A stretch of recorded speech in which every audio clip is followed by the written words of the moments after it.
하나님 감사합니다. 앞뒤 좌우로 인사 나누시기 바랍니다. 참 잘 오셨습니다. 참 잘 오셨습니다. 감사합니다. 오늘 우리에게 주신 하나님의 말씀 보겠습니다. 하나님 말씀 사도행전 9장 3절에서 9절까지 함께 통독합니다. 사도행전 9장 3절에서 9절을 함께 통독하겠습니다.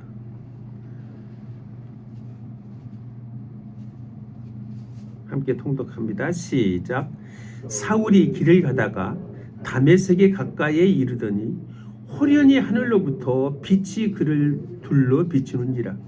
땅에 엎드려져 들음에 소리 있어 이르되 사울아 사울아 내가 어찌하여 나를 박해하느냐 하시거늘 대답하되 주여 누구시니까? 이르시되 나는 내가 박해하는 예수라. 너는 일어나 시내로 들어가라. 내가 행할 것을 내게 이를 자가 있느니라 하시니 같이 가던 사람들은 소리만 듣고 아무도 보지 못하여 말을 못하고 서 있더라.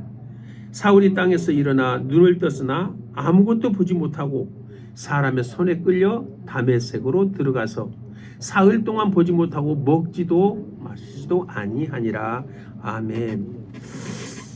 나의 다메섹이라는 제목으로 함께 은혜를 나누고자 합니다. 사람이 변한다는 것, 그것은 어떻게 생기는 것이 변하는 걸까요? 직업이 바뀌면 사람이 변합니까? 아니면 우리가 사는 환경이 바뀌면 사람이 변할까요? 사람을 만나는 대상이 바뀌어도 사람은 변하는 것이 아닙니다. 사람이 진짜 변한다는 것은 자기가 세상을 바라보던 그 가치관, 세계관이 바뀌는 것입니다. 그것이 자기의 생각이 무너지는 그 순간 사람은 바뀌게 되는 것입니다. 사울은 다메섹으로 갈 때 확신에 차 있었습니다. 자기가 하고 있는 것이 정말 정의로운 것으로 그렇게 생각했습니다. 그것이 옳다고 믿었습니다. 예수를 믿는 자들을 잡아 죽이는 것, 그것이 하나님을 향한 충성으로 그렇게 본인은 알고 있었습니다. 자신이 있었습니다. 그런데 다메섹에 이르자 한 음성이 들려왔습니다. 사울아 사울아 내가 어찌하여 나를 핍박하느냐. 너무 당황했을 그런 그 소리였습니다. 그 순간 사울이 눈에 멀어버렸습니다. 안 보였습니다. 그런데 생각해 보십시오. 사울에게 가장 큰 문제는 눈이 안 보인 것이 지금 문제가 아닙니다. 그동안 자신이 보고 들었던 것이 다 틀렸다는 사실에 대해서 너무나 큰 충격이었을 것입니다. 그가 그렇게 열심으로 하나님을 섬긴다고 생각했는데 결국은 하나님을 대적한 꼴이 되어버렸습니다. 그가 하나님의 원수라고 생각했던 그 예수가 오히려 하나님의 아들이라는 것입니다. 그가 없애야 하겠다고 생각했던 그 교회가 오히려 하나님의 몸이 되었다는 것입니다. 그가 자랑으로 여기던 자신의 의가 하나님 앞에서는 아무것도 아니었습니다. 이것이 사람에게 가장 견디기 힘든 그런 어려운 순간입니다. 내가 틀렸다는 사실보다는 내가 옳다고 믿으며 살아온 인생 전체가 흔들려 버리는 그러한 사실이 더 두려웠을 것입니다. 사울은 그 자리에서 무너졌습니다. 그리고 사흘 동안 아무것도 보지도 못했습니다. 그는 사흘이 단순히 눈을 뜨기 위해서 기다리는 그러한 시간이 아니었습니다. 그것은 사울이라는 사람이 죽어가는 사람이었습니다. 옛사람이 죽어가는 그 시간, 그것이 사흘이었습니다. 내가 옳다는 사람, 내 것이 맞다고 주장했던 그 사울, 내가 하나님을 잘 안다고 그렇게 자부했던 바리새인 중에 바리새인, 내가 의롭다는 사람, 그 바리새인은 정말 의롭다고 죄는 율법의 죄는 하나도 짓지 않고 산다는 그러한 바리새인 중에 바리새인 아닙니까? 내가 무엇을 할 수 있다는 사람이 하나님 앞에서는 하나씩 무너져 내리기 시작했습니다. 그리고 다메섹의 그 바울은 아라비아로 갑니다. 거기서 다시 배워야 했습니다. 가말리엘 문화의 수제자, 수석 졸업, 서울대 수석 졸업이 이제는 다시 배워야 된다는 사실이 너무 암담했을 것입니다. 성경을 다시 읽어야 됐습니다. 하나님을 다시 알아야 했습니다. 그 율법주의자들, 그 유대교가 메시아를 고대했지만 그 메시아에 대한 것을 다시 이해해야 됐습니다. 십자가를 바라보아야 했습니다. 다메섹에서 만난 그 예수, 그 다메섹은 바울 인생의 시작이었습니다. 아라비아에서는 예수 때문에 자기 자신을 다시 해석해야 됐습니다. 그래서 훗날 바울은 이렇게 말합니다. 내게 유익하던 것을 내가 그리스도를 위하여 다 해로 여길 뿐더러 무엇이 바뀐 것입니까? 바울의 이 고백에서 무엇이 바뀐 겁니까? 바울의 눈만 바뀐 것이 아닙니다. 눈 뒤에 있던 그 사람이 바뀐 것입니다. 그래서 같은 세상을 보는데 다른 세상이 보이게 됩니다. 같은 성경을 읽어도 다른 말씀이 보입니다. 같은 입을 가지고 있는데 전에는 자기를 자랑하던 그 입이 이제는 예수 그리스도를 자랑하는 그 입으로 변했습니다. 오늘 우리에게도 이러한 질문이 필요합니다. 나는 정말로 예수를 믿고 있는가? 내가 믿고 싶은 그 예수를 믿고 있는가?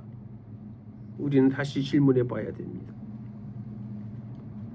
나는 말씀을 읽고 있는 것인지 아니면 내가 이미 알고 있는 내가 좋아하는 그 말씀만 골라서 먹고 있는지 우리는 다시 한번 생각해 보아야 될 그러한 시간인 것입니다.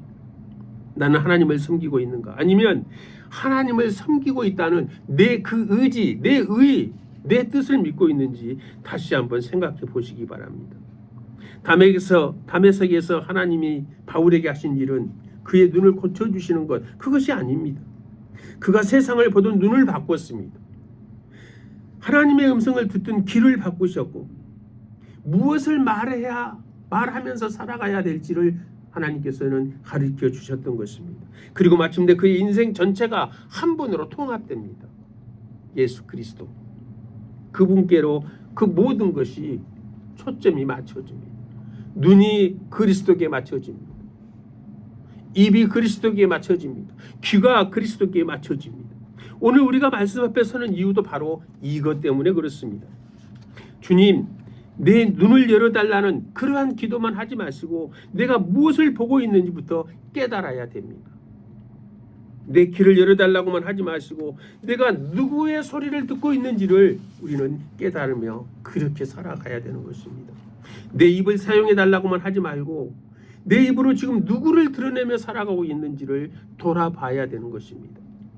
다메섹의 빛이 오늘 우리의 마음을 비춰주시기를 주님의 이름으로 축원합니다. 그리고 그 빛 앞에서 우리도 바울처럼 고백할 수 있어야 됩니다. 주님, 이제는 제가 사는 것이 아니라 그리스도께서 내 안에 사시는 삶을 살게 해달라고 그렇게 고백하는 삶이 되시기를 축복합니다. 다메섹으로 가던 사울은 자신이 하나님을 가장 잘 안다고 생각했습니다. 자신이 만만했습니다. 성경은 살기 등등하다라고 그렇게 말합니다. 율법을 안다고 생각했고 하나님을 섬긴다고 생각했고 의롭다고 생각했습니다. 예수를 죽이는 것이 하나님의 일이라고 그렇게 믿었습니다.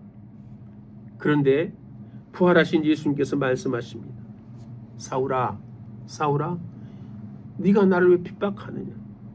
어찌하여 나를 핍박하느냐? 그 순간 그의 세계는 완전히 무너져 버렸습니다. 그는 눈을 떴는데 아무것도 보이지 않았습니다. 이것은 단순한 육체의 실명이 아닙니다. 내가 지금까지 본 것이 모두 틀렸구나라는 영적인 파산인 것입니다. 그의 귀가 열렸습니다. 그동안 사울은 율법의 소리만 들었습니다. 사람들의 칭찬만 들었습니다. 바리새인들의 전통만 따랐습니다. 그러나 다메섹 길에서는 예수의 음성을 처음 들었습니다. 나는 내가 핍박하는 예수라, 이 한마디가 그의 인생을 뒤집어 엎었습니다. 왜냐하면 예수님은 죽은 사람이 아니라 살아계신 하나님이라는 사실을 직접 만났기 때문에 그렇습니다. 믿음은 설명으로 생기는 것이 아닙니다. 예수의 음성을 들을 때 그때 생기는 것입니다. 로마서 10장 17절에 그렇게 고백하고 있습니다. 그래서 그의 입이 열립니다. 사도행전 9장 20절 즉시로 여러 해당에서 예수님이 하나님의 아들이심을 전파하니 그렇게 기록되어 있습니다. 놀라운 것은 예수님을 만난 사람이 예수님을 말하지 않을 수 없다는 사실입니다. 왜냐하면 입은 마음의 거울이기 때문에 그렇습니다. 마음에 가득 찬 것이 입 밖으로 나옵니다. 우리는 그 마음을 하도 많이 숨기고 있기 때문에 세상에서 하는 말들이 있습니다. 술 취해야지 그 마음 속에 있는 것이 나온다. 왜? 생각하지 않고 절제하지 않고 따지지 않고 그냥 내뱉기 때문에 그렇습니다. 그래서 입은 마음에 가득한 것을 바란다라고 그렇게 마태복음 12장 23절에 말하고 있습니다. 마태복음 12장 34절 제가 읽어드리겠습니다. 독사의 자식들아 너희는 악하니 어떻게 선한 말을 할 수 있느냐 이는 마음에 가득한 것을 입으로 말함이라 그렇게 기록해놨습니다. 예수님의 말씀입니다. 우리는 마음속에 있는 것이 입으로 나오게 되어 있습니다. 바울은 예수가 그의 전부가 되어버렸습니다. 왜 그는 다시 뒤를 돌아보지 않았을까요? 다메섹 사건 이후 아라비아 사건 이후 바울은 한 번도 자기가 걸어왔던 그 길로 다시 돌아가지 않았습니다. 빌립보서 3장을 보면 그 답이 나옵니다. 그가 말합니다. 내게 유익하던 것을 다 해로 여길 뿐이 아니라 내 주 그리스도를 예수를 아는 지식이 가장 고상하기 때문이다. 많은 사람들이 여기서 오해합니다. 바울은 자기가 가진 그 권력과 그 지혜와 그 영광을 그냥 가식적으로 버리지 않았을까? 억지로 그냥 내려놨지 않았을까? 그렇게 생각합니다. 그런데 그렇지 않습니다. 더 좋은 것을 얻기 때문에 이전 것이 작아진 것입니다. 여러분, 애들에게는요 필요 없는 것인데도 꼭 쥐면 놓지 않습니다. 그러나 애들이 꼭 필요한 것, 애들이 좋아할 만한 것들을 내어주면 쥐었던 손을 다 놓습니다. 마찬가지입니다. 우리의 손에 아무리 좋은 돌멩이가 있어도 금덩어리를 주면 돌멩이 버리게 돼 있습니다. 자연스럽게 놓습니다. 바울에게는 예수님이 금덩어리였습니다. 세상은 돌멩이가 되어버린 것입니다. 그는 왜 죽음을 두려워하지 않고 예수 그리스도를 끝까지 죽기까지 증거했을까요? 사람은 더 큰 것을 본 사람만이 작은 것을 내려놓을 수 있습니다. 바울은 다메섹에서 부활하신 예수를 보았습니다. 그러므로 죽음은 끝이 아니라는 것을 알았습니다. 주님께 가는 길이라는 것이 확신이 생겼습니다. 그래서 그는 말합니다. 이는 내게 사는 것이 그리스도니 죽는 것도 유익함이라. 빌립보서 1장 21절 말씀입니다. 이 말은 신념이 아니라 만남에서 나온 고백인 것입니다. 우리와 바울의 가장 큰 차이는 예수님에 대한 정보와 예수님과의 만남입니다. 우리는 예수님에 대한 정보는 너무나 많이 가지고 있습니다. 그러나 예수님을 만난 경험이 적습니다. 우리는 설교를 너무 많이 듣습니다. 성경을 너무 많이 압니다. 교회도 오래 다녔습니다. 그러나 바울처럼 예수님을 실제로 내 인생의 주인으로 그렇게 만나는 경험이 없다는 것입니다. 오늘 많은 성도들은 예수님을 도움 주시는, 내가 기도하면은 그 기도를 응답해 주시는 그 한 분으로 믿지만은 바울은 예수님을 자신의 생명 자체로 그렇게 믿었습니다. 그래서 바울에게는 예수님을 잃는 것이 죽음이었고 우리에게는 아직도 세상에 잃을 것이 더 두렵기 때문에 우리는 내 손에 든 것을 놓지 못하는 거죠. 우리는 어떻게 바울을 본받을 수 있을까요? 바울과 같은 그러한 삶을 살 수 있을까요? 바울의 행동을 흉내내는 것으로 그렇게 사는 것으로 충분하지 않습니다. 바울의 만남을 추구해야 됩니다. 예수님을 날마다 인격적으로 만나야 되는 것입니다. 성경을 읽는 목적은 지식을 얻기 위해서 읽는 것이 아닙니다. 오늘 또 말씀하시는 주님의 음성을 듣는 것, 성령께서 우리의 눈을 열어달라고 그렇게 기도해야 됩니다. 에베소서 1장 18절에는 바울도 이렇게 기도합니다. 너의 마음의 눈을 밝히사. 바울 자신도 눈을 열어달라는 하나님, 눈을 열어주는 것이 하나님의 은혜인 것을 믿었습니다. 바울은 평생 십자가를 잃지 않았습니다.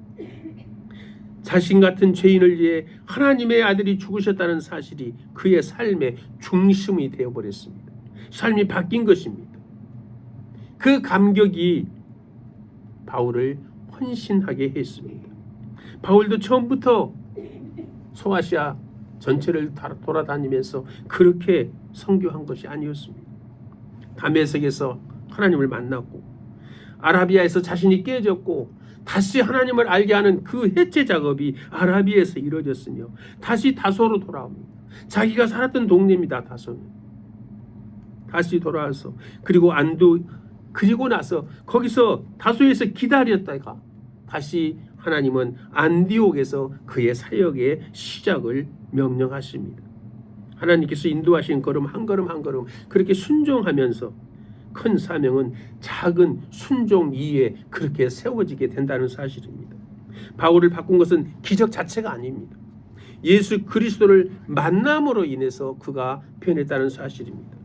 그는 눈으로 빛을 본 사람이 아니라 주님을 본 사람이었고 귀로 소리를 들은 사람이 아니라 주님의 음성을 들은 사람이었습니다. 입으로 말 잘하는 사람이 아니라 주님을 만났기에 말하지 않을 수 없는 그런 사람으로 변화되었던 것입니다. 그래서 그는 뒤를 돌아보지 않았습니다. 뒤에 있는 것보다 앞에 계신 그리스도가 훨씬 더 크셨기 때문에 그렇습니다. 바울의 삶을 가장 잘 요약하는 말씀은 갈라디아서에 있습니다. 갈라디아서 2장 20절은 이렇게 말합니다. 내가 그리스도와 함께 십자가에 못 박혔나니 그런즉 이제는 내가 사는 것이 아니요 오직 그리스도께서 내 안에 사신 것이라. 바울의 삶의 비결은 강한 의지가 아니라 그리스도께서 사로잡힌 삶이었습니다. 우리도 날마다 말씀과 기도 가운데 주님을 인격적으로 만나고 성령의 인도하심에 순종할 때 우리의 눈과 귀와 입이 하나가 되는 그러한 사건이 일어날 것입니다. 바울은 다메섹 이전에도 눈이 있었습니다. 귀도 있었습니다. 입도 다 있었습니다. 그런데 셋이 서로 다른 주인을 섬기고 있었습니다. 눈은 율법을 보았고 귀는 사람들의 전통을 그렇게 들었습니다. 입은 자신의 의를 말하고 자신의 가지고 있는 그 지식 알량한 그 권력을 휘두르던 것입니다. 그런데 다메섹에서 예수를 만난 후에 눈과 귀와 입이 하나의 중심점이 바뀌어졌습니다. 그게 하나로 묶였습니다. 그 중심이 바로 예수 그리스도이신 것입니다. 눈이 바뀌었다는 것은 세계가 바뀐 것입니다. 바울은 예전에도 예수를 보았습니다. 그러나 그때는 예수가 이단의 괴수였습니다. 나사렛의 사기꾼이었습니다. 같은 예수를 보았는데 전혀 다르게 본 것입니다.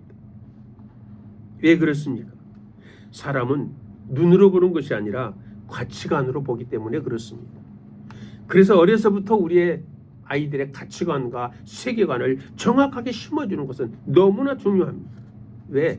자기의 가치관으로 세상을 보기 때문에 그렇습니다. 자기의 가치관으로 세상을 보는 그 현상을 세계관이라고 그럽니다.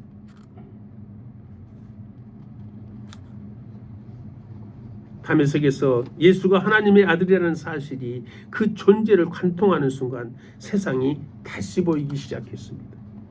그래서 예전에는 교회가 자신이 제거해야 될 그러한 제거 목록이었습니다. 그런데 이제는 교회가 그리스도의 몸이 되어버렸습니다. 예전에는 십자가가 저주였는데 이제는 십자가가 하나님의 능력이 되는 것입니다. 예전에는 죽음이 패배였는데 이제는 죽음이 하나님의 영광의 문이 되는 것입니다. 눈이 바뀌었다는 것은 세상을 보는 렌즈가 바뀌었습니다. 우리의 눈도 바뀌어야 됩니다. 여러분, 귀가 바뀌었다는 것은 해석이 바뀐 것입니다. 귀는 단순히 듣는 기관이 아닙니다. 의미를 받아들이는 기관입니다. 예전에 바울은 율법을 들었습니다. 그러나 율법 속에서 그리스도를 듣지 못했습니다. 예수님께서도 말씀하셨습니다. 성경이 곧 내게 대하여 증언하는 것이니라. 그렇게 바리새인들에게 직접 대고 말했습니다. 율법은 그리스도를 말하고 있었는데 바울은 율법만 들었습니다. 그러나 다메섹 이후에 모세를 읽어도 그리스도가 거기에 들려요. 시편을 읽어도 거기에도 그리스도가 들어있었습니다. 이사야를 읽어도 그리스도가 들립니다. 그래서 바울은 어느 해당에 가든지 구약을 가지고 예수를 설명했습니다. 예수를 증명했습니다. 예수를 증거했습니다. 같은 성경인데 전혀 다른 소리가 들리는 것입니다.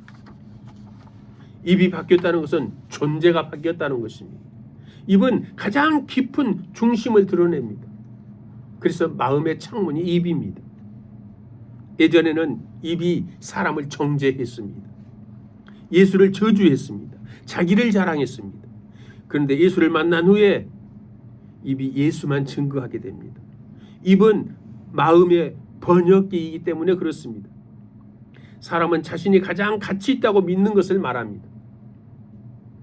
그러므로 입이 바뀌었다는 것은 인생의 왕자가 바뀌었다는 뜻입니다.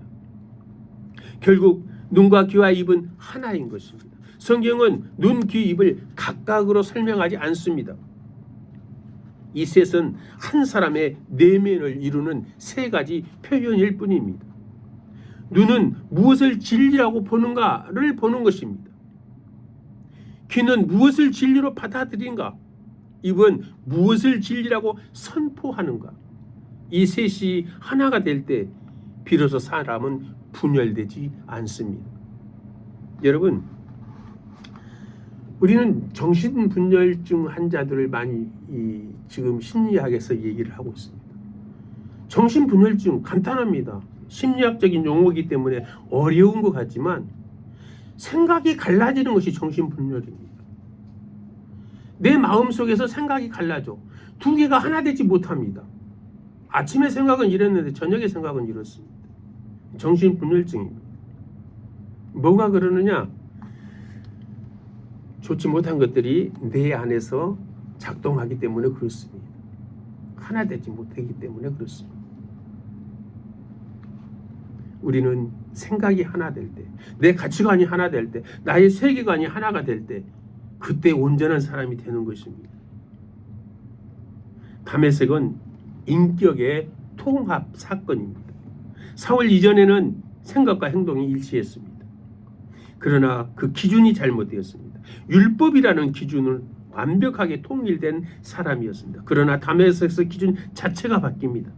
율법 중심에서 그리스도 중심으로 바뀌었습니다. 그래서 생각도 그리스도, 가치관도 그리스도, 세계관도 그리스도, 인생의 목적도 그리스도가 된 것입니다. 그렇게 되니까 언어도 그리스도, 삶도 그리스도가 됩니다. 그래서 갈라디아서 2장 20절은 단순한 바울의 신앙 고백이 아니라 다메섹 사건의 해석이라고 그렇게 보는 것입니다. 이제는 내가 사는 것이 아니요 오직 그리스도께서 내 안에 사는 것이라. 이것이 바울 신학의 전체입니다. 이 말은 내가 없어졌다는 뜻이 아닙니다. 내 눈으로 보던 세상이 그리스도의 눈으로 재해석되었고 내 귀로 듣던 세상이 그리스도의 음성으로 재구성되었다는 사실입니다. 내 입으로 말하던 인생이 그리스도를 증언하는 입으로 바뀌었다는 사실, 그것이 바울의 삶인 것입니다. 그러므로 사도행전 9장에서 바울에게 일어난 가장 본질적인 변화는 눈, 귀, 입이 열린 사건이 아니라 바울의 주인이 바뀐 사건이라고 그렇게 해석해야 되는 것입니다. 눈은 주인이 바뀌니 보는 것이 바뀌었습니다. 귀의 주인이 바뀌니 들리는 것도 바뀌었습니다. 입의 주인이 바뀌니 말하는 것이 바뀌었습니다.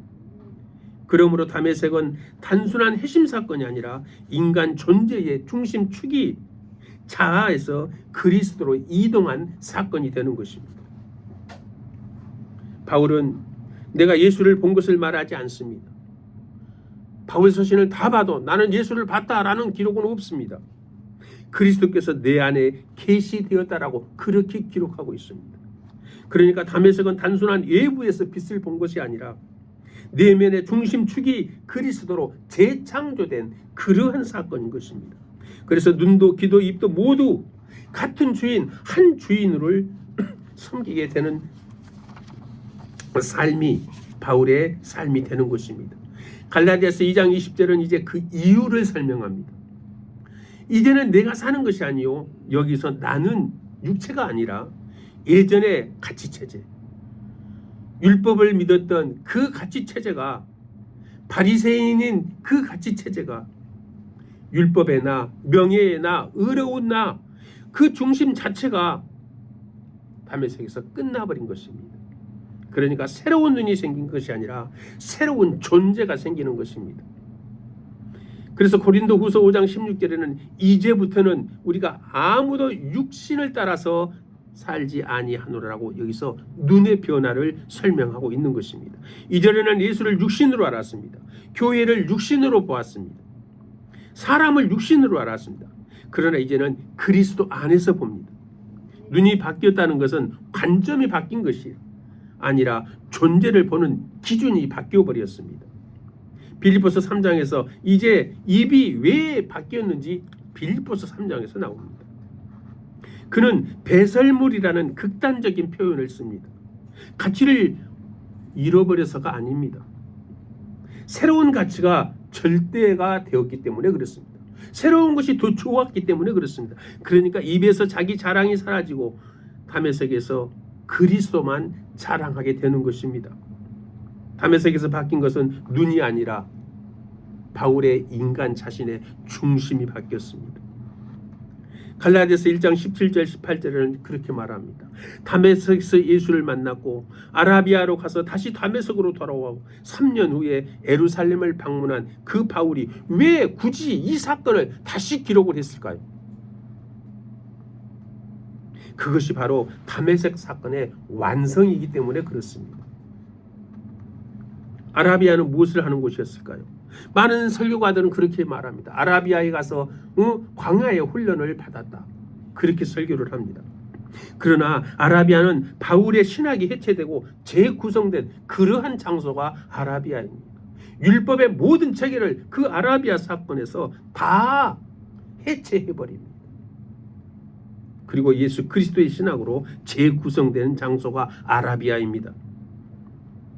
그는 다메섹에서 예수를 만났지만 아직 머릿속에는 수십 년 동안 쌓아놓은 그 바리새인 신학이 남아있었습니다.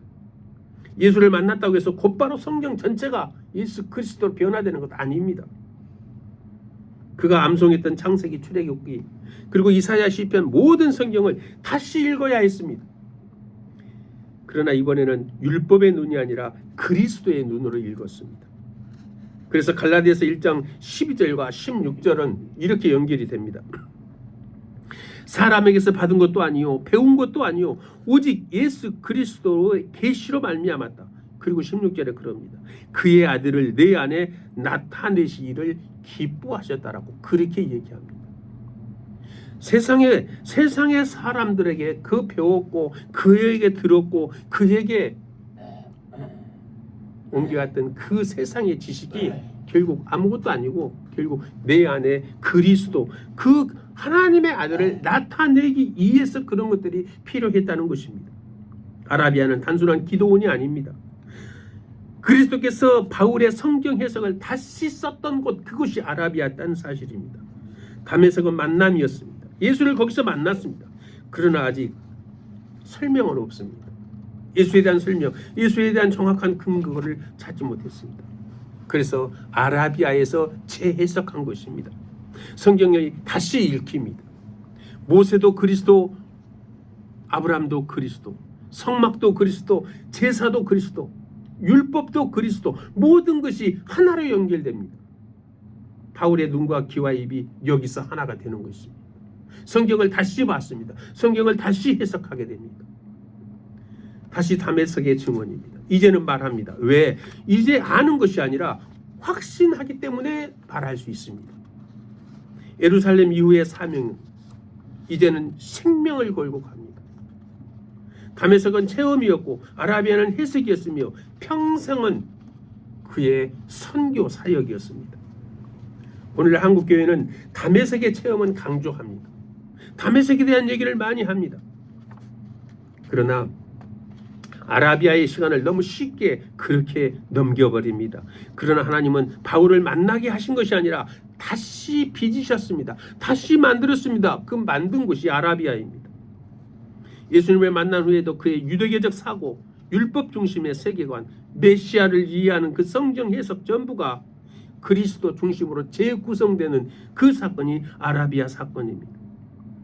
그래서 바울은 단순히 열심히 있는 전도자가 아니라 그리스도의 계시를 따라서 성경 전체를 새롭게 읽는 그러한 사도가 되었습니다. 바울은 다메섹에서 그리스도를 만났습니다. 그러나 곧바로 사도가 되지 않았습니다. 아라비아가 있었습니다. 그리고 다시 다메섹으로 갔습니다. 3년 후 예루살렘이 있었습니다. 다소에서 침묵하며 기다리는 그러한 세월을 또 보냈습니다. 그리고 나서 하나님은 안디옥에서 비로소 하나님의 세상 앞에 바울을 세우셨습니다. 이 모든 과정은 하나님은 왜 이러한 과정들을 허락하셨는가? 여기서 하나님이 사람을 만드는 원리를 볼 수 있습니다. 다메섹은 부르심입니다. 아라비아는 해체입니다. 다메섹으로 귀환하는 다시 한번 그 삶을 검증하는 것입니다. 예루살렘은 공동체를 인정하는 것입니다. 다소는 기다림입니다. 안디옥은 이제 너를 보니까 파송해도 되겠다. 내 일을 맡겨도 되겠다는 것입니다. 이 6개 단계가 사람을 만드는 것입니다. 왜 하나님은 나를 바로 사용하지 않으셨는가? 왜 광야를 지나게 하셨는가? 왜 기다리게 하셨는가? 그 답이 바울 안에 있습니다. 눈이 열린 것은 다메섹입니다. 그러나 무엇을 보아야 하는지를 배우는 것은 아라비아입니다. 귀가 열린 것도 다메섹입니다. 그러나 하나님의 음성과 사람의 소리를 분별할 줄 아는 그 기간을 배우는 것이 아라비아였습니다. 입이 열린 것은 다메섹입니다. 그러나 무엇을 말해야 될지를 가르치는 것이 아라비아입니다. 그러니까 다메섹은 기능의 변화가 아니라 가능성의 시작일 뿐입니다. 아라비아는 그 기능이 복음의 사람으로 성숙되어져 가는 시간이고, 그러므로 바울을 이해하려면 사도행전 9장에서 시작은 하지만 갈라디아서 1장 그 해석이며 빌립보서 3장은 가치관이 변화되고 고린도서 5장은 그 변화의 존재가 거기에 기록되어 있습니다. 갈라디아서 2장은 자신을 옛사람을 죽이는 그 번제단의 사건이 갈라디아서 2장입니다. 그리고 나서 디모데 후서에서 바울의 신학이 완성이 됩니다. 이처럼 바울의 성회와 서신을 우리에게 주신 하나님의 목적은 그럼 무엇인가? 우리의 삶 또한 바울의 삶과 다르지 않다는 것입니다. 천양의 모든 식구들이 눈과 귀와 입이 바울과 같이 세상을 갈구하고 세상 속에서 살았던 것을 배설물로 여길 줄 알고 우리의 속사람을 그리스도에게 내어드리고 내 안에 사신 그리스도의 뜻대로 살아가는 모두가 되시기를 주님의 이름으로 축복합니다. 기도하겠습니다.